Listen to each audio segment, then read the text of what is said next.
Welcome to the Investigation Game podcast, brought to you by Workman Forensics. Welcome to the Investigation Game podcast. I'm Leah Wheatholter, CEO of Workman Forensics in Tulsa, Oklahoma.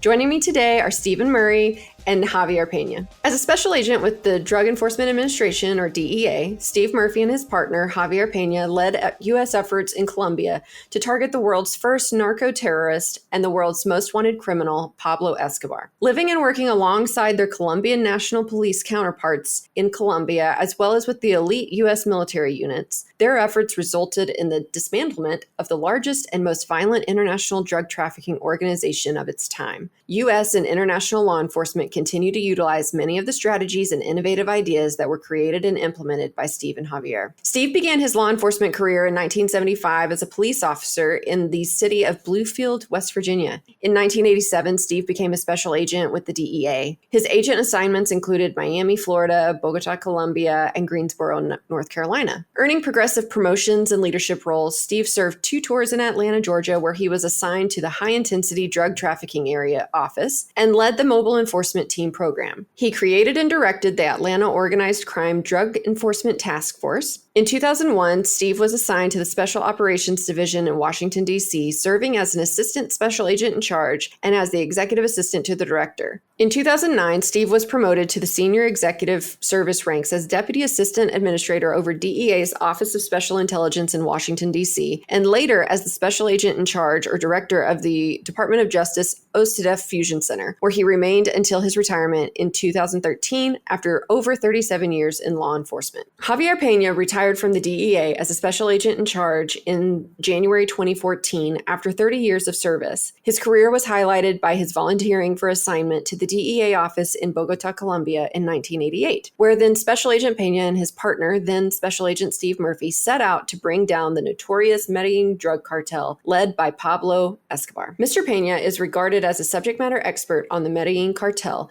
and has delivered more than 100 presentations on the cartel, including numerous rare photos of original events during the rise and fall of the cartel. His presentations feature the details of his years spent trying to bring Escobar to justice and stop the carnage of the Medellin cartel. Pena has also appeared in television documentaries and on national news programs, as well as in the Latin media. Following retirement, Steve started Murphy Consultants LLC. He specializes in keynote speaking and training. Steve and Javier also started a second company, DEA Narcos LLC, which focuses on name brand marketing and merchandise sales associated with DEA Narcos. Thank you for joining me today, Steve and Javier. Glad to be here. Thank you, Leah. Yep, me too. Thank you. So obviously we cannot have the two of you on the show and not talk about Pablo Escobar. But before we dive into that, who? Is that what you just said? Yeah. Right.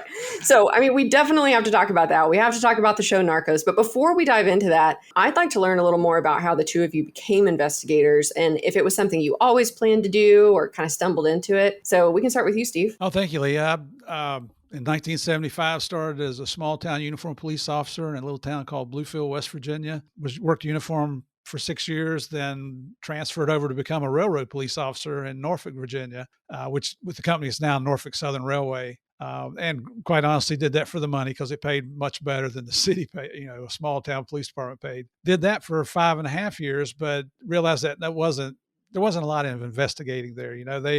There are some great investigators in the railroad police, but it just wasn't me. And a friend of mine that was a railroad police officer introduced me to DEA. He had worked on a DEA task force out of Roanoke, Virginia for a while. And I just really got interested in that and applied for DEA. It took me 2 years to get the job. First post was Miami, Florida in 1987. Talk about a fish out of water and, being very naive, I was. And an interesting story, before I went to DEA, the most powder cocaine I'd ever seen at one time was 2 ounces, just a little baggie. And the first case I got to work on undercover with DEA in Miami, we went to the Turks and Caicos Islands and picked up 440 kilograms of cocaine. Oh my gosh. I went from 2 ounces to 880 pounds of coke. And I like to tell people I became addicted to coke at that point, just in a different way.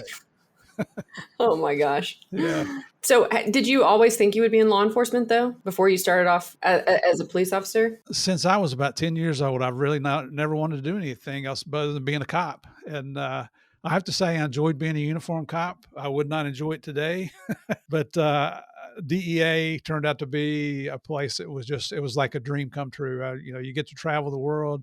You get to work high level cases. The case that Javier and I got to work together has developed into a partnership that started in 1991. And here we are in 2021, and we're still partners today. Yeah, so cool. So cool. So what about you, Javier? Yeah, I became sheriff's deputy in Laredo, Texas, which is on the border in 1977. And with me, it's all like been luck and timing and accidents.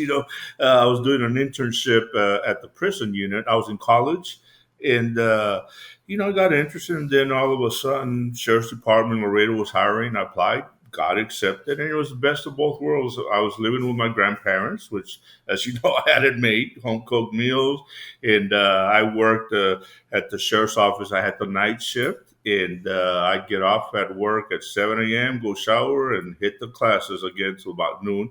I know a lot of people out there have done that, right? Work and go to school. So I did the sheriff's office for about 7 years, and for me, I just wanted to see the world. I wanted to get out of Laredo. It's a small town. I come from a place called Little Town, Hebronville, 5,000 population. It's also close to Laredo. So anyway, my experience. And then when I got selected to DEA, I get sent to Austin, Texas. And if you know a little bit about Austin, right? It's a great town, and it was the beginning of the music industry. I mean, I was seeing all sorts of great bands in Austin. I was lucky I got Austin, and then, I just wanted to go see how the big traffickers work. So that's why I put in for Mexico. I did not put in for Colombia. So there was a mistake in the paperwork, and then I got selected to go to Bogota. Not wanting to go there, but I didn't fight it. My boss says, "You want to fight it?" I said, "Nah, let me go to Bogota." So I got to Bogota in 1988, and then later on I met Steve, and like Steve said, we were assigned the Pablo Escobar case, which I'm sure we'll talk about, right, in a little bit. Yes, definitely we have to. Well, that's really cool. I love finding out how, some people kind of stumble into investigation. It sounds like I'm kind of like you guys. From the time I was 12 years old, I was pretty decided that I was going to be an investigator. I didn't know what that would look like, but now that's what I do too. So on this podcast, we like to talk about investigations as a whole, which is why, we talk more than just about fraud or forensic accounting, although we talk about that too. So I like to ask people about their investigative processes, techniques, tools. And so I'm curious, what are some of the investigative skills you feel you learned, especially from the DEA, that you used most often in your investigations, that you kind of kept, you'd rely on it on maybe every case or a lot of your cases? Well, for me, I had never really worked a lot with informants as a uniformed police officer or as a railroad police officer. You did have snitches on the street that would, give you information and things like that, but nothing like the level that you do with, working with DEA.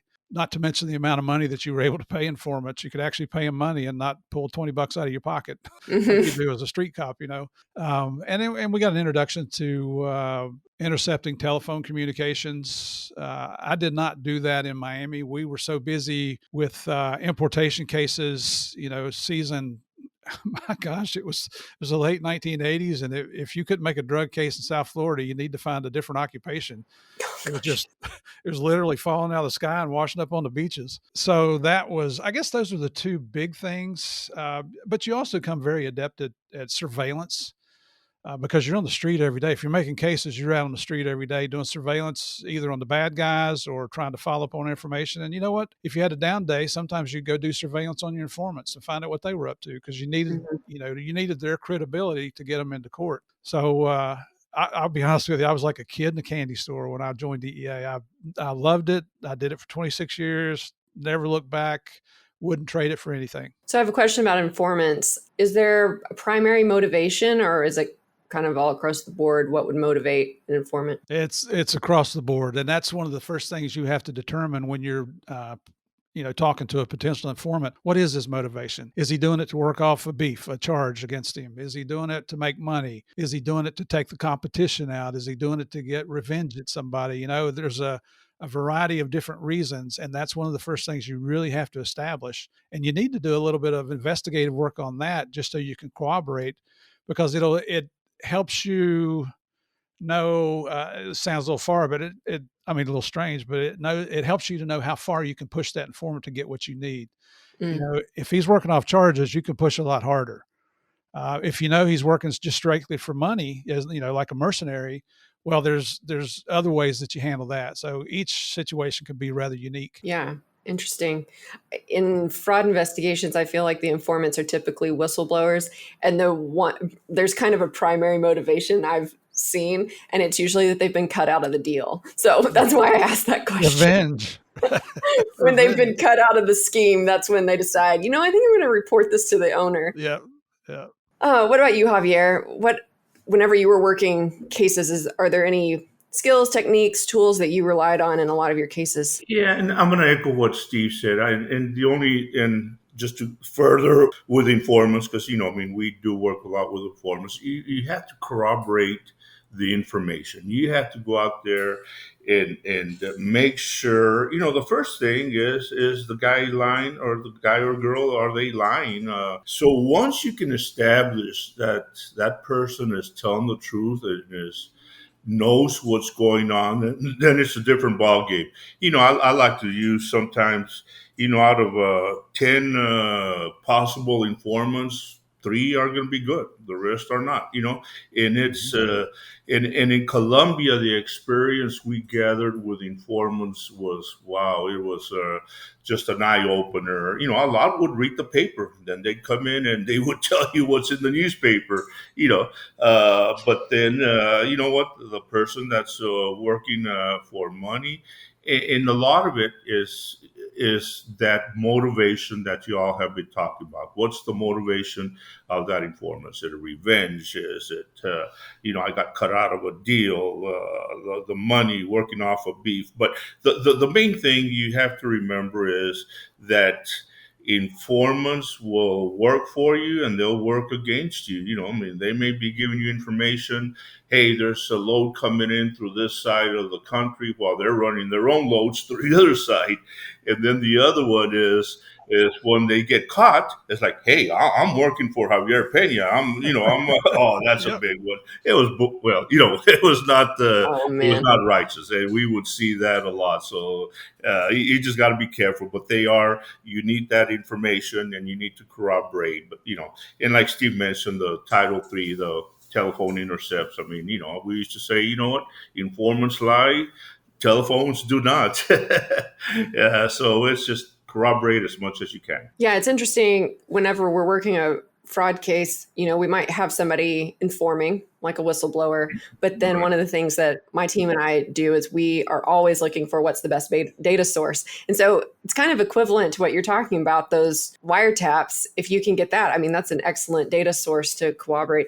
I am curious, Javier, what would you be looking for if you do surveillance on your informants? You know what? You're looking, see, make sure that they're telling you the truth. That's the main thing. That they're, when you may be surveilling them and he's meeting with other traffickers, they're working out their own deal, and you do not know anything about it. So that's a red flag there. So and I'm glad you brought up, one of the parts that we rely on a lot, which people do not sometimes get it, is the use of analytical information, the analysis.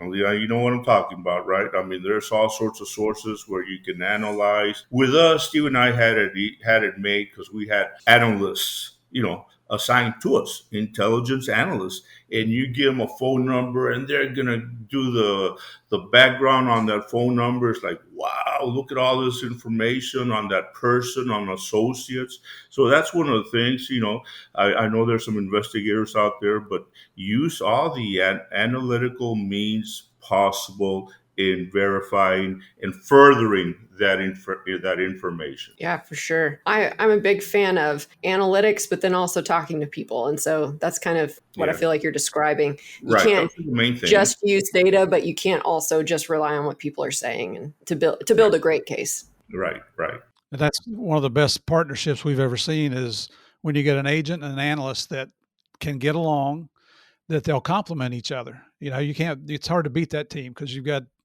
it's like we say, they've got the brains, we've got the brawn. There you go. Throughout your career, whenever you would tell people that you were working for the DEA, or even now when you tell your story, what do you think is a misconception about DEA investigations that maybe the general public or even victims who have been involved might have about the DEA? Well, for me, it's a lot of people don't understand what DEA does. They think that we're out, trying to chase people that are smoking weed, and that's probably the biggest misconception I've seen is that's never been DEA's mission. We don't go after the users; we go after the manufacturers and the distributors and the gatekeepers and the money launderers and all facets of a criminal organization. Uh, Quite honestly, I don't care if you smoke weed or not. That's up to you. I guess that's the biggest misconception I can think of. But DEA's mission is to go after the biggest narcotics traffickers in the world that have a detrimental effect on the United States. Mm-hmm. People say, well, are you having a positive impact? Well, we're not having a negative impact. Is our drugs still available? Of course they are. Yeah. But you just, you can't ignore the violence and the threat that goes along with narcotics trafficking. Just think if DEA wasn't there and there wasn't, if the other law enforcement organizations weren't addressing the narcotics issues, look at how much additional violence there would be here in the United States because of that. Yeah, interesting. What about you, Javier? And sometimes you get that from other people, that image that, we're cowboys out there. That's what, that like in the movies, deep undercover, you're snorting dope, you're using all sorts of, illegal methods, beating up people. You know what? If we're not about that. That's just a small percentage of our investigation is the undercover world. I mean, yes, we do it, and of course, but we have a lot of safeguards. For example, if I'm negotiating with a trafficker at a bar, and I'm going to have 10 other agents there with me doing, watching out for me. We don't test it like in the movies. All right, let me put it up my nose and let me put it in my tongue, right? Like you see in the movies. Right. Yeah. We don't do that. Right. So there's a lot of people. That's funny. They think we got the fancy cars. We're living in high dollar penthouses, partying with the traffickers. That's not the case. So ours is, like Steve said, we go after the organization. Our job is to dismantle. I call it the biggest and baddest traffickers out there, and we try to dismantle from top to bottom to top. Yeah, that's awesome. So when you two were assigned to Bogota, was that a temporary duty assignment type thing? Like, how are U.S. federal agents able to go and work a case in Colombia? Well, it's we call it a permanent change of station, a PCS move. Okay. So it's really not a TDY, but depending on where you're going, if it's a danger post like Bogota was back then, or most of the offices in Mexico and South America were, it was a 2-year assignment. Other places it's a 3-year assignment. So most places when it's a 3-year assignment, you can move your family, your wife, your children, or if you're a female, your husband. For us, we weren't allowed to have dependents. We could take a spouse, but we couldn't take children. But on the other side of that coin is you got danger pay, you got hazard duty pay, you got increased post differential. It was very lucrative from a law enforcement standpoint because you don't go into law enforcement for the money. Right. You get rich as a cop, not an honest cop anyway. So, but it was here in the United States with DEA, you could be transferred anywhere in the United States, but to be transferred overseas, you had to volunteer, you had to raise your hand. They just won't arbitrarily send you somewhere, although they might like to. Sometimes they won't. So did they have and Javier, maybe a question for you. Did they have like a relationship with Colombian law enforcement to have you guys there? Is that how that works? Yes, of course. And you know what? We're there as liaison. You know what? We do not have any authority. We don't have arrest authorities like we do in the U.S. So you're there as a liaison position. So when we get to Colombia and the first search, we call it, we had an informal task force, not like the one that Steve and I participated in after Pablo Escobar's escape. So we had a group of guys that they had been handpicked from Bogota. They were living in Medellin. And I remember I would go at this time like for 2 nights. That's all I was allowed to stay because, like I said, the car bombs, the assassination. So I'd meet, we'd exchange information. And there was a lot of information coming in from the U.S. at this time against Pablo Escobar. So we would exchange great information, and we started working, knowing who Pablo Escobar was, because we were weak when we first started working against him. We did not know that much about him. And if you look at the history, Pablo Escobar in the early 80s was coming into the U.S. Nobody knew who that powerful position was. But, he had a house in Miami. And it's not until, like I said, I call it the mid to late 80s when really we started learning who Pablo Escobar was because of the violence. So back to the question, we were working with our local counterparts, which were great cops in Colombia. And we'll talk about this in a little bit, but they did a great job, and we established great friendship with them. So it was basically they trusted us and we trusted them. Well, before we jump into the big story of the podcast, let's just take a quick break and we'll be right back. Hi, everyone. I'm happy to have Matt Mulkey and Matt Killam from the ACFE South Florida and Twin Cities chapters. They are joining me today to tell us more about an event that's happening on November 4th. So Matt, can you please tell us about the event? Leah, I would love to. Our chapters are hosting an online event with speakers Stephen Murphy and Javier Pena on how they took down Pablo Escobar. Also, Michael Brett Hood will be opening for them with a presentation on advanced money laundering. Well, that sounds like an amazing event. Matt, could you tell us some more details? The event will take place on November 4th from 12 p.m. to 5 p.m. Eastern Standard Time. The cost of the event is $90 for ACFE members and $105 for non-members. Attendees will receive 5 CPEs for attending the event. I got to tell you, after talking to these guys preparing this podcast episode, this is going to be an exceptional event, and I plan to attend myself. So Matt, how can people register? Yep, everyone can register on our South Florida website. Please go to acfesouthflorida.org and look for the event for November 4th. Welcome back to my conversation with Steve and Javier. So, okay, we have to jump into the story. And so I don't know which one of you might want to just kind of give an overview of the case as well. But I'm really curious about how do you even start an investigation into something like this case with Pablo Escobar? Pablo Escobar, and as we all know, and you mentioned how to describe Pablo Escobar. We call him the inventor of narco-terrorism. He was responsible for 80% of the cocaine that was reaching the world. And one thing we try to tell our audiences is that we had never encountered an organization, a person like Pablo Escobar like that before. And it was because of the violence that he was using. We weren't used to this. Then we saw the emergence of the famous, or the deadly, I should say, the deadly car bombs that Pablo Escobar was placing, 10 to 15 on a daily basis.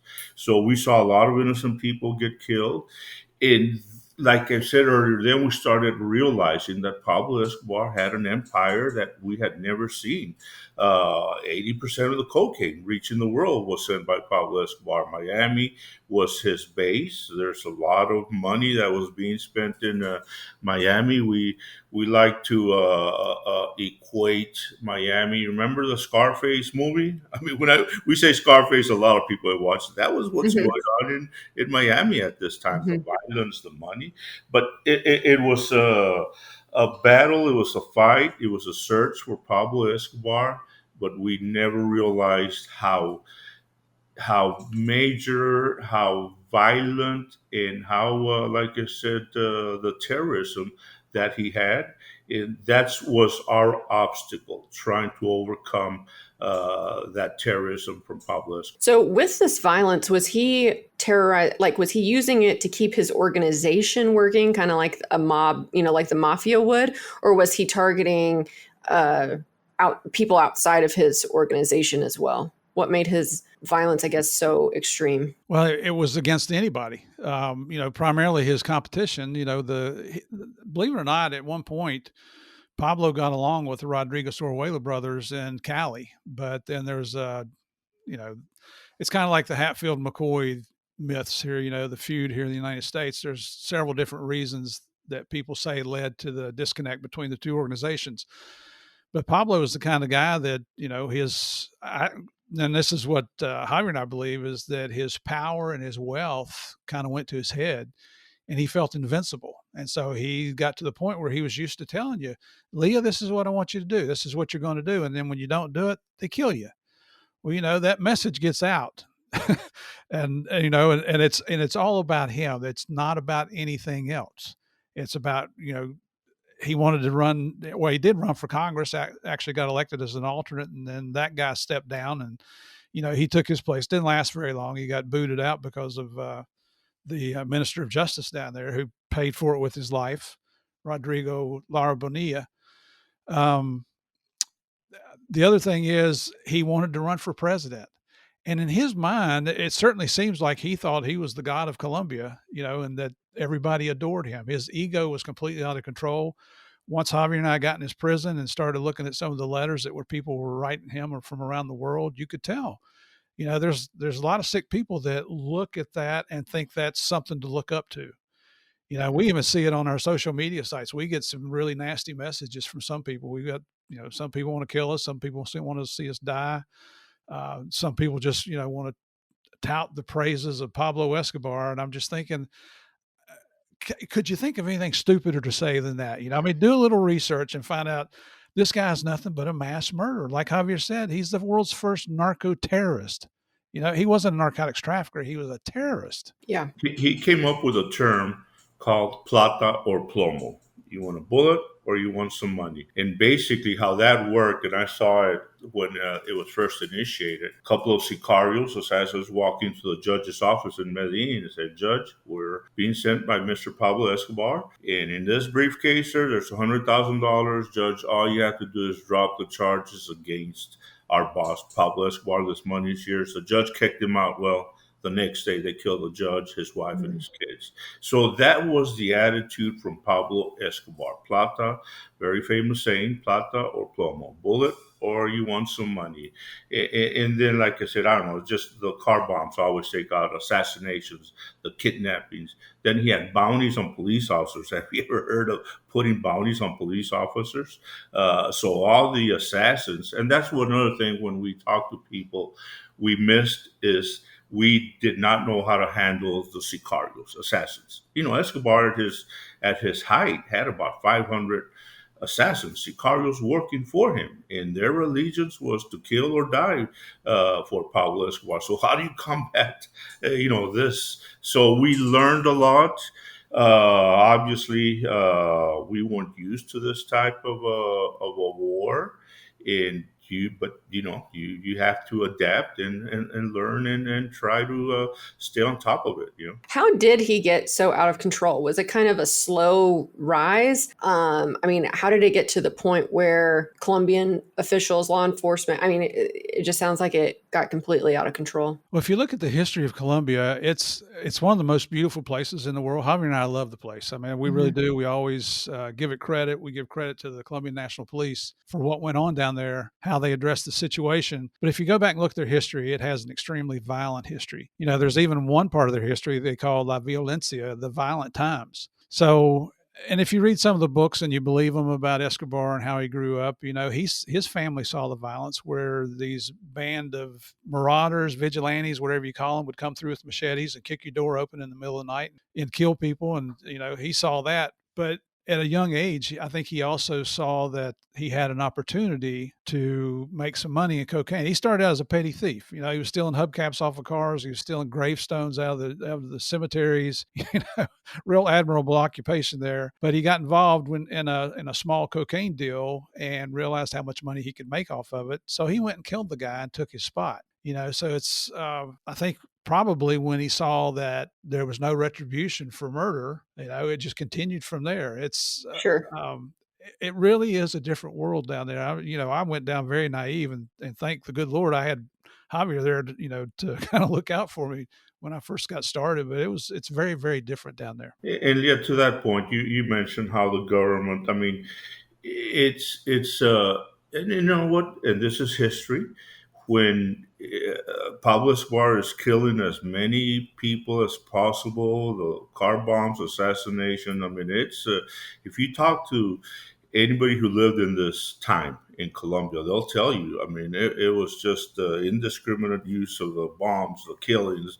So it got to the point when Pablo Escobar's famous surrender, because we get asked, what?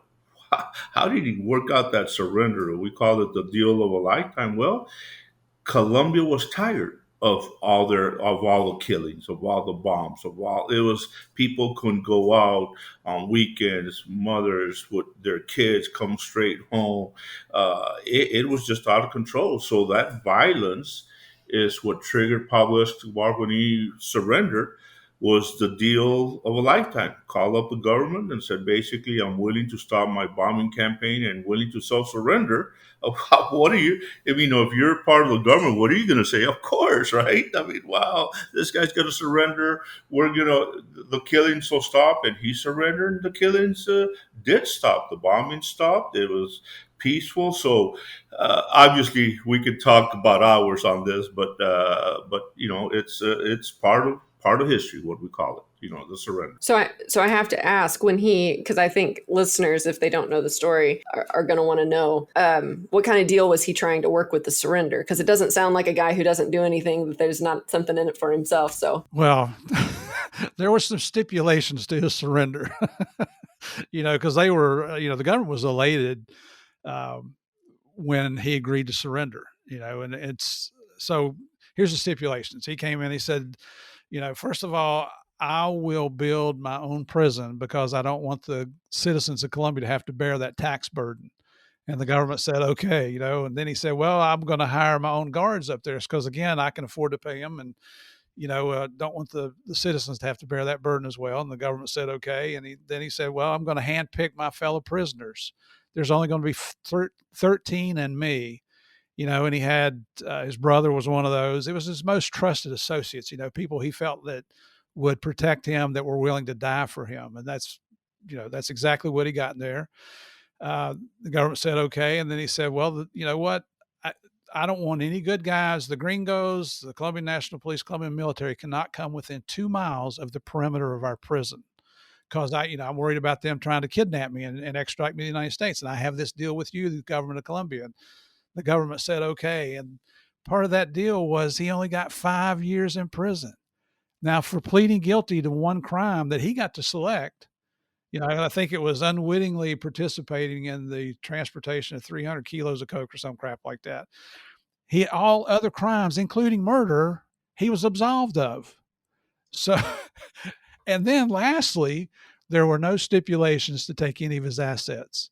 So, Forbes magazine rated him as the 6th richest man in the world, 7th richest man in the world, several years in a row, with an estimated wealth of between $8 and $30 billion. So if, what we found out later when we got into prison, Javier and I were up there the very next day after he escaped, what we saw was a country club. It wasn't a prison. It was a joke's what it was.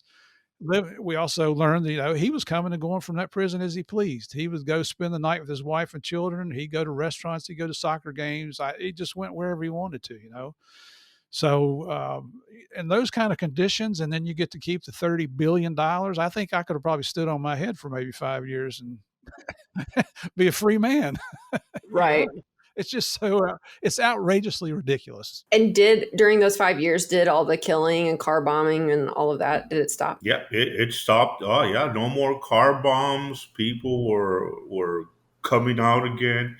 But what happened is, and real quick, while he was in prison, he was still doing, his drug distribution. Then he killed 2 important members of his organization inside the prison, which is what prompted Governor Colombia to say, hey, no more. We're going to move him. And that's the famous escape. And when Steve talked about, we're there the very next day, and, like Steve said, it was a farce. It was a country club environment inside. However, that escape led us to another chance of getting Pablo Escobar, which is what Steve and I moved in. We at full-time basis into Medellin at the police station. We formed a search block. We were there 24 hours a day, and it took us 18 months. But you know what? We were happy, to be honest, when he escaped. Why? Because it was giving us another chance to get him. And Leah, I like to point out just one thing. There's actually one of us here on this podcast that spent the night sleeping in Pablo Escobar's bed at the prison, and it wasn't me. So, and real quick, yeah, it was a bit from the colonel from the National Police. Yeah, they were making fun of me. And of course, I changed the sheets, but and you know what? It's funny, but on the serious note, I'll never forget. He had the statue of the Virgin Mary, on the ceiling of his bedroom. So I mean, I'm killing people, and I'm still anyway. I'm not gonna but that was Pablo Escobar. Interesting. Yeah. So then his escape, I guess, gave you the opportunity to catch him and to make sure that he wasn't able to create another country club just to escape out of, right? Yeah, no, it's and like I said, there's a whole we've written a book on this, but it was the second part of the search is very interesting and exciting, and we talk about our different techniques that we use. We even came up with a reward for Pablo Escobar from the U.S. was $5 million, which was helping a lot. So it's a lot of different techniques, but one of the main techniques, or what I like to tell people, the law enforcement especially, it was we were taking down his organization in the United States, in Europe, and in Colombia. So it was simultaneous going after everybody and anybody that worked for Pablo Escobar, which is one of the strategies that was working, So we employed that method. Gosh, we could keep talking forever. I'm reining in some questions right now so that I can ask about this too, because I want to talk about how did the show Narcos on Netflix come about? Well, Javier lives in Texas, and at the time he was the SAC in Houston, and I was the SAC at the OCDEF Fusion Center in DC. And a friend of mine up here is I still live in Northern Virginia. A friend of mine is an award-winning producer on a small scale, and he introduced me to two producers that seemed like they were interested in doing something with the Escobar story. And in the government, you can't make money on the side. So if you're working as an agent, you can't have a second income. But I went and talked to both producers, and they both had personal agendas. It wasn't about telling the true story at all. One guy wanted to take our story and make a right-wing political statement out of it, and that's not what we were about. And so Javier and I discussed it, and we said, you know what? Nobody really cares about this story. It's been too long. Nobody's, that's a way in the past. Well, then one day in 2013, I get a phone call in February of 13 from a retired Marine that Javier and I used to work with down in Colombia. Hadn't talked to the guy in over 20 years, and he told us, well, there's a producer in Hollywood who wants to talk to you guys. And so I kind of blew him. I said, look, thanks, but no thanks. We're not interested. And he kind of tuned me up on the phone. I don't know if you know any retired Marines, but they can be colorful with their language at times. And finally, I'm like, okay, I'll call the guy, And Javier and I are doing this together, and I called this guy named Eric Newman. He's the creator of Narcos, and he gave me his little spiel on the phone. I turned him down. And I know he about fell out of his chair because nobody out there turns anything down in Hollywood. It's Javier and I saw how people would sell their souls out there for, to be on a show.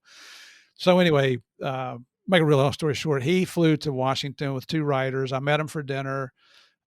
We had some fun, and our personalities kind of clicked. And as we're leaving the restaurant, he asked me, he said, why are you and Javier so hesitant to tell your story?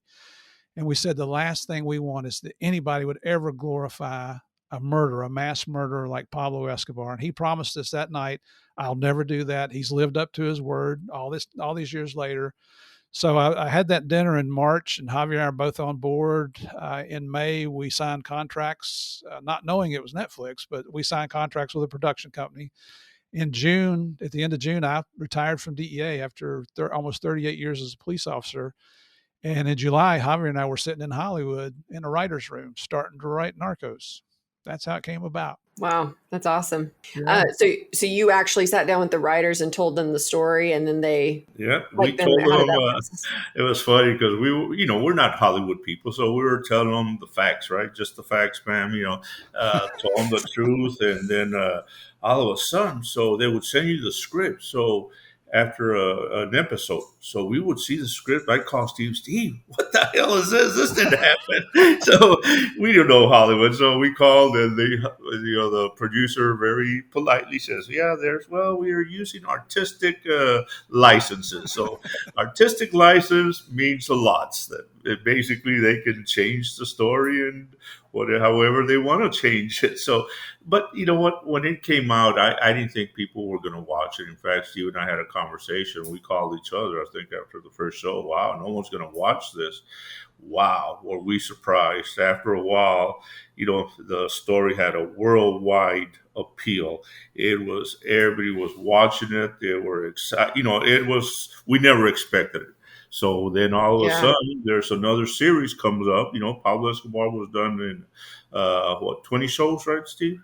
Yep, 20 episodes. Yeah, and 10 are one season, so they signed it up. And Steve has a good anecdote with you want to mention that, Steve? The number two guy, or the number two guy about the ratings? Oh yeah, so we're the premiere of season 2. They invited Javier and I and our spouses out to Hollywood for the premiere, and neither one of us have ever been through that. We're small town country boys, and it was really exciting. And they're paying all your airfare and your hotel, and they pick you up in limos and all that kind of stuff. And it was really exciting to go. So afterwards, there's a party. And so we go over there, and the actors that played us are there, and the actor that played Escobar, and a lot of the actors from the series are there, and they are such nice people. I mean, we were shocked. You would think they might be a little snotty because of who they are, but Pedro Pascal is probably the best known actor of the Narcos series, and just was so personable.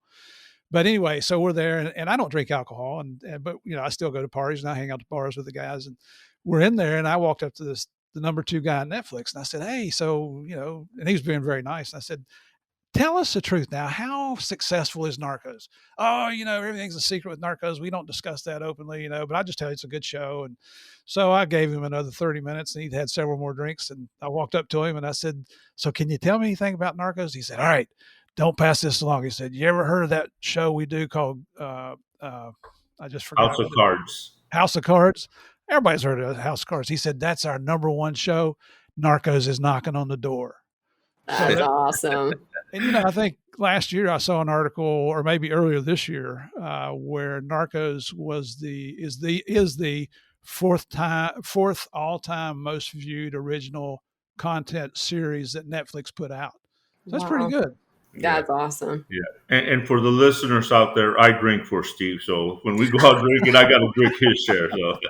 Oh, good. Just making sure. Just keeping it even. Right. That's why I'm the designated driver. I get him home. Y'all are a great team, right? That's what we know. Y'all are a great team. Okay, so clearly the show did take some artistic liberties or licenses, whatever, with the story. But if somebody wants to know the facts, you guys have at least one book, right? A couple books? We wrote a book, Manhunters, How We Took Down Pablo Escobar. It is absolute truth. There's another book out there that's very popular. It came out several years before ours did. That the first part of the book historically is accurate. The second part is a lot of suppositions were made in the writing of the book. And I don't want to talk bad about the author. He was a friend of ours. But I mean, the book also covers our careers, how we grew up, how we got into law enforcement, some other cases we worked on. Javier will tell you about having a gun stuck in his ear, working undercover. Again, we didn't think that would be a very popular either, but I think we're in 18 or 19 different countries now. Wow. Our book. So, and that led to our world speaking tour. So, pre-COVID, the first 4 years, we were averaging 75 shows a year around the world. We've done 2 UK tours. We did a Northern European tour. We've been to Australia, New Zealand twice. We've been on every continent in the world except for Africa and Antarctica. And we were scheduled to go to Africa the first year of COVID. Of course, we all know what happened there. But it's slowly starting to pick up. And it's, never in a million years did we think we'd be doing something like this in retirement. Well, I mean, Javier, you said you wanted to see the world. So did you think it would be this way? I sure did. And another thing about the book, it's based on truth and it's based on history, what really occurred out there. And, And like I said, we always at all our shows is the real heroes in all of this were the Colombian National Police. They took their country back from Pablo Escobar, who killed thousands and thousands of innocent people. And we also, as Steve mentioned earlier, Colombia's a great country. Visit, it's great people. It's just a beautiful country, and it's safe right now. But it's part of history, and it really happened. So we're going to make sure to link to your website where people can download all different kinds of merchandise and your book. But then you've also started a podcast recently. We have. We just, end of June, we started Game of Crimes. Kind of sounds like Game of Thrones, doesn't it? Yeah, yeah. And our throne, which is made out of weapons, might look like the throne out of Game of Thrones, but it's long form. It's a long form podcast, so our episodes can't go into two parts that we release the same week. I think the shortest one we've had so far is an hour and a half, hour and 45 minutes. But every show we host a guest. So what we do is we bring in the actual investigators who participated in some of the biggest crimes committed, not just in the United States, but around the world. In addition to that, it's not only good people, we actually bring on some bad people. So if you ever saw the movie Blow with Johnny Depp, that was Johnny Depp portrayed a guy named George Jung. Our second episode that came out was with George Jung, who passed away this past May, rest in peace. So we think we got the last interview with George. We've got a former money laundering lined up for an interview. We've got a Cuban American who spent 25 years moving cocaine for all the cartels in Colombia, got caught with 9,000 kilos coming out of Venezuela. He'll be on the show. We've got a man who was a lieutenant with Arellano Felix organization in Tijuana. We're trying to get, I'm not going to mention his name, but if we do get this guy, he was an original member of the Medellin Cartel. He's out of prison now. He has cancer and he's dying. So, we're trying to respect his wishes, but at the same time, we're negotiating with his attorney to try to get him on the show.